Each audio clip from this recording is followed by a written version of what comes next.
국민 여러분, 안녕하셨습니까?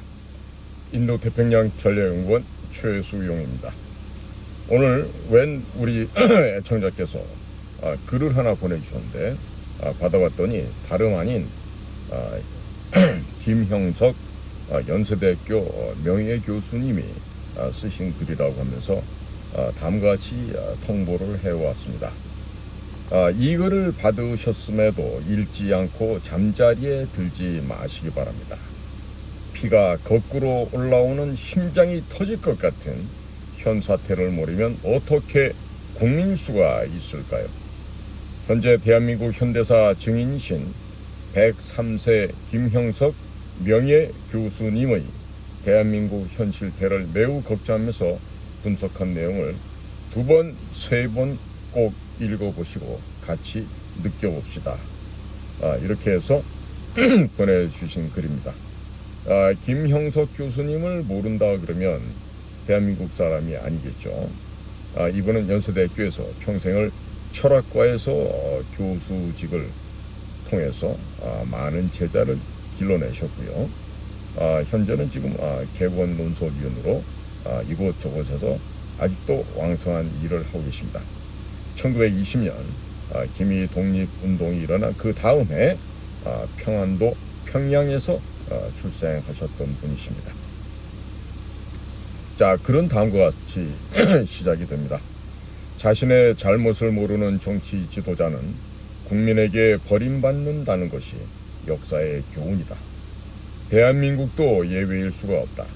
윤석열 정부는 물론이고 국힘과 더불어민주당에 대해서도 우리 국민은 같은 판단을 해야 한다. 침묵과 무관심은 지성인들의 바른 자세가 아니다. 문재인 정권이 대한민국에게 무엇을 남겨주었는가? 오늘의 민주당은 어떤 일들을 계속하고 있는가? 애국적 판단인지 정권 쟁취의 수단인지 스스로 묻기 바란다. 윤석열 정부가 실패해야 우리가 정권을 다시 찾을 수 있다라는 사고라면 그런 정당은 존재할 필요가 없다. 스스로의 잘못을 반성하고 다시 태어나 대한민국의 장래를 걱정하고 위한다면 국민들은 협력하게 될 것이다. 민주당 안에서 친문 세력이 버림받고 비문인 이재명 측이 선택되지 아니하였나. 그 비문 대표인 이재명이 반문 분자로 버림받은 윤석열에게 패한 것이 지난 대선 때 국민의 심판이었다. 민주당은 지금과 같은 자세로 정치계에서 행세할 자격이 있는가? 국민은 안중에도 없다는 당 지도부의 행태들이다. 돌이켜보면 문재인 정부와 당시 청와대는 민주주의를 충분히 공부하지도 이해하지도 못한 운동권 인사들이 정권력과 함께 역사에서 버려진 이념을 피상적으로 받아들였던 것이다.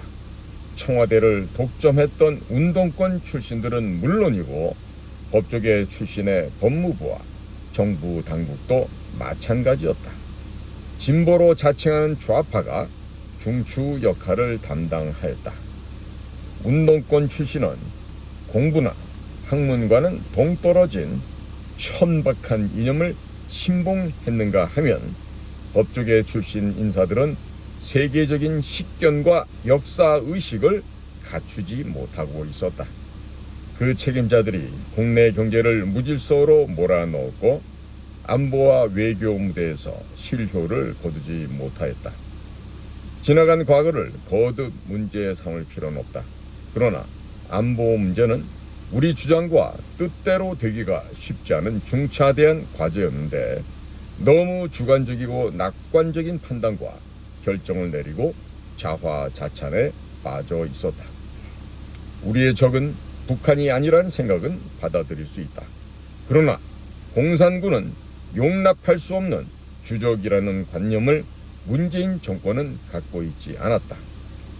6.25 전쟁의 주범인 공산주의 무력은 지금도 변함없는 공산군이다.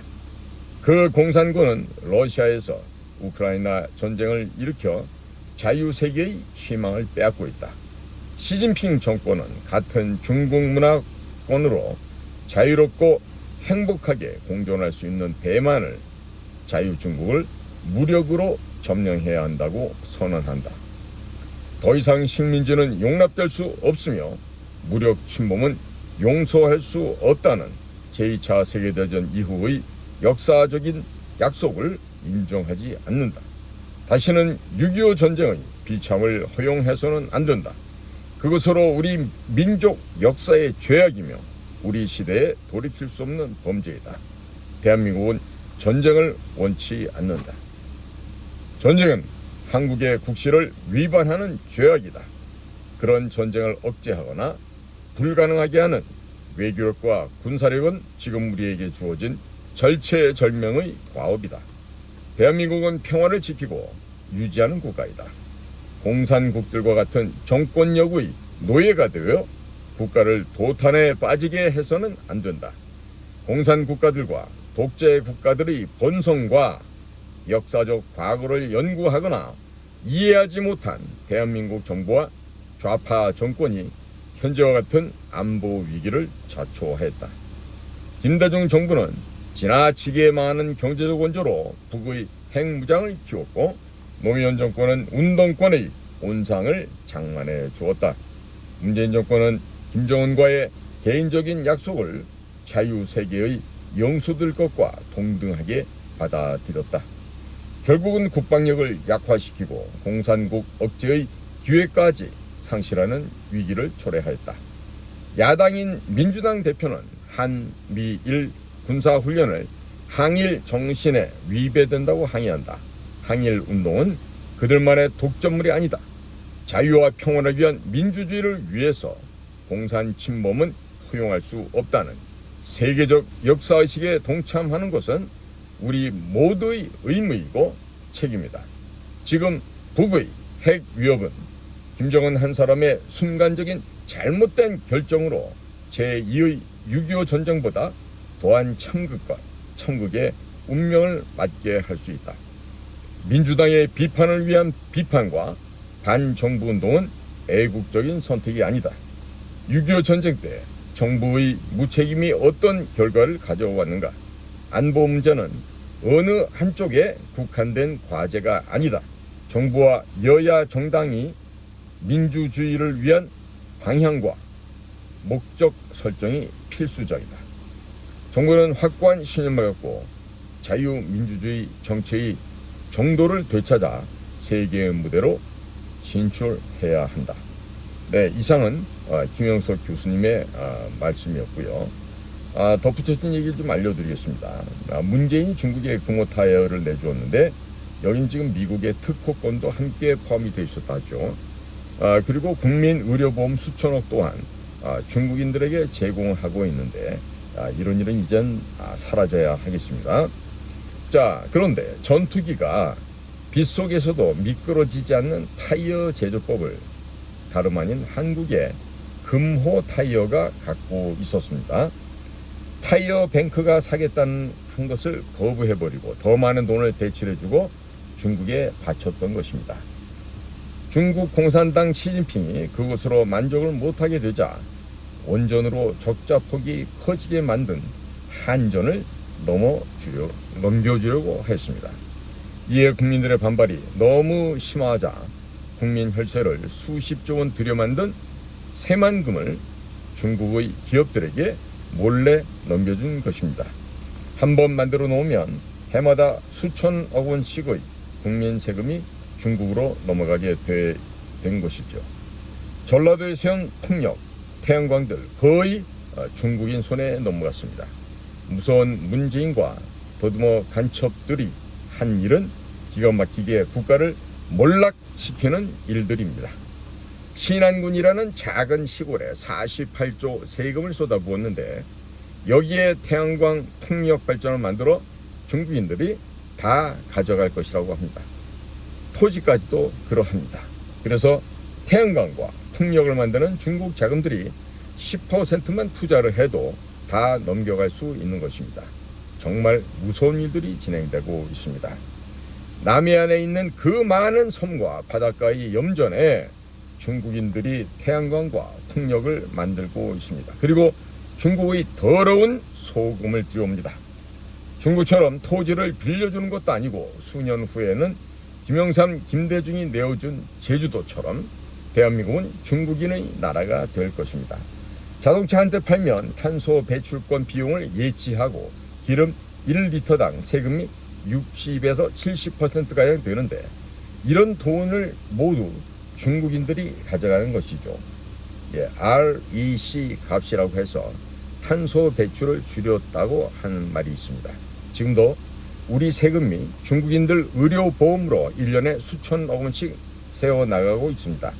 좌파들이 이렇게 썩힌 나라를 기를 쓰고 살려내는 윤석열 대통령을 잡고 흔드는 더듬당과 이재명이 있습니다. 돈벌이에 급급한 변땡땡, 김땡땡 같은 유튜버들의 말만 듣고 세뇌되어버린 무지무식한 인간들이 많이 있습니다. 지금쯤 국가 비상사태 선언하고 북한 핵에 대응하고 저들의 입을 닫아놓고 현안을 하나하나 점검할 필요가 있는 것입니다. 자, 국민 여러분, 오늘도 저희가 진행하고 있는 이 방송에 여러분들의 귀한 시간을 함께 해 주셔서 감사를 드립니다. 제가 커뮤니티에도 써놨지만 측백나무 오일의 특이한 신비한 효능을 제가 적어놨습니다. 이거를 보시고 많은 분들이 현재 좋은 결과를 맞이하고 있으니까 꼭 구매를 해서 여러분들의 건강을 챙기시는 그리고 노화도 막고 내장도 좀 이렇게 다시 신선하게 만드는 그런 기적과 같은 일들이 많이 벌어지면 좋겠다, 이런 생각을 해봅니다. 자, 오늘도 여러분들의 삶 속에서 귀중한 시간을 저희들과 함께 해주신 데 대한 충심의 감사를 전해 올립니다. 안녕히 계십시오. 저는 최수영입니다.